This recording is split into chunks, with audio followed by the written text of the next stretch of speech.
रायगढ़ के कोतवाली थाना क्षेत्र में बर्फ फैक्ट्री में ब्लास्ट का मामला सामने आया, जहां एक युवक की मौत हो गई जबकि अन्य कुछ लोग घायल हैं। इसकी जांच अभी कोतवाली पुलिस कर रही है। उस मौके पर मैं आपको दिखाने आया हूं कि घटना किस तरह से हुआ है और जिस जगह पे ब्लास्ट हुआ है उस जगह की मैं तस्वीर दिखा रहा हूं।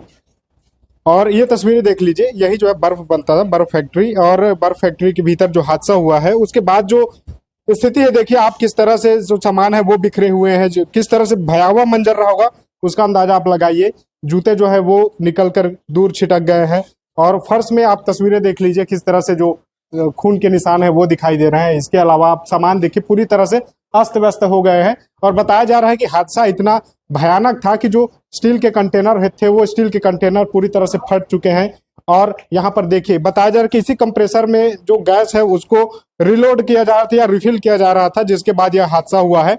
आप भीतर की तस्वीरें जब देखेंगे, जो मैं आपको तस्वीरें दिखा रहा हूं, इस जगह पर जो हादसा हुआ है उसका अंदाजा आप इस बात से लगाइए कि जो शरीर के परखच्चे उड़ गए थे, ये आप तस्वीरें देख रहे होंगे, ये जो खून के छींटे, खून के निशान, धब्बे दिखाई दे रहे हैं। बताया जा रहा है कि ये इस जो कंपनी जो बर्फ फैक्ट्री संचालित कर रहे थे उन्हीं की यहाँ पर दुखद मौत हो गई है। और सबसे बड़ा सवाल कि ये कंजस्टेड एरिया है और कंजस्टेड एरिया में इस तरह से बर्फ फैक्ट्री चलाना, किस तरह से, ये बताया जा रहा है कि पुरानी फैक्ट्री है तो ऐसे में कहा जा सकता है कि पूर्व में इसकी अनुमति रही होगी।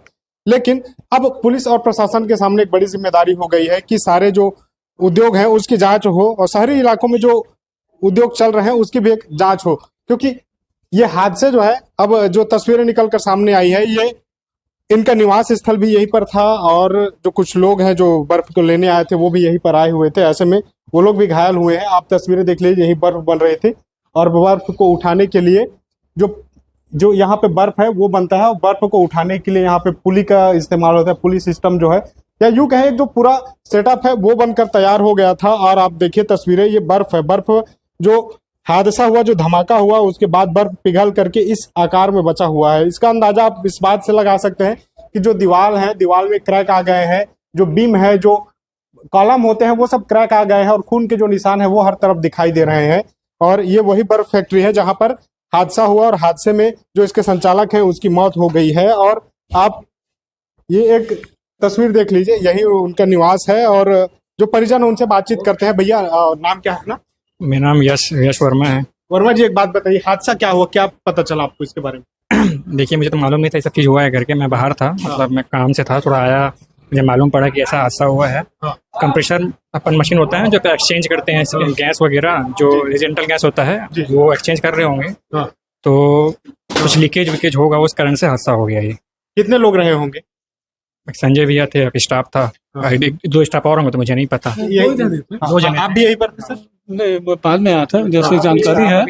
एक स्टाफ है और एक खुद मालिक, दो जने थे, दोनों खुद काम कर रहे थे यहाँ पर। और उसी समय क्या रिपेयरिंग करते हुए, काम करते हुए जो है ब्लास्ट हो गया।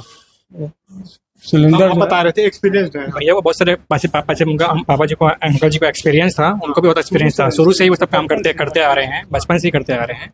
वो किसी कारण से कुछ हादसा हो गया। और कौन कौन है परिवार में? जब उनके परिवार में अभी तो उनके मिसेस और बच्चे तो दार्जिलिंग गए हैं घूमने। यही रहते हैं सब? सब यहीं रहते हैं, एक ही घर में सब परिवार पूरा यहीं रहते हैं। तो भैया कभी डर नहीं लगा कि यही बर्फ फैक्ट्री चल रहा है और पहली बार हुआ है, ऐसा हुआ है। एक्सपीरियंस, आदमी को एक्सपीरियंस, अच्छा खासा एक्सपीरियंस था। हमें तो ऐसे हो काफी पुराना है, आप काफी पुराने बिजनेस है और काफी एक्सपीरियंस वाले बंदे हैं भैया जी। जी, ये देखिए एक्सपीरियंस था उनको। ये परिजन है, ये बता रहे हैं कि जो हादसा हुआ उस वक्त जो इस उद्योग के संचालक है वो थे और उनको काफी अनुभव था, लेकिन रिफिलिंग के दौरान कुछ ऐसे हादसे हो गए जिसमें उनकी अचानक से मौत हो गई। अब परिजन जो है सदमे में है, पुलिस जांच कर रही है और जो भी अपडेट होगा मैं आपको दिखाऊंगा। प्रशासन क्या कहती है, पुलिस क्या कहती है, ये भी आपको दिखाऊंगा। देखते रहिए द हिंद न्यूज़।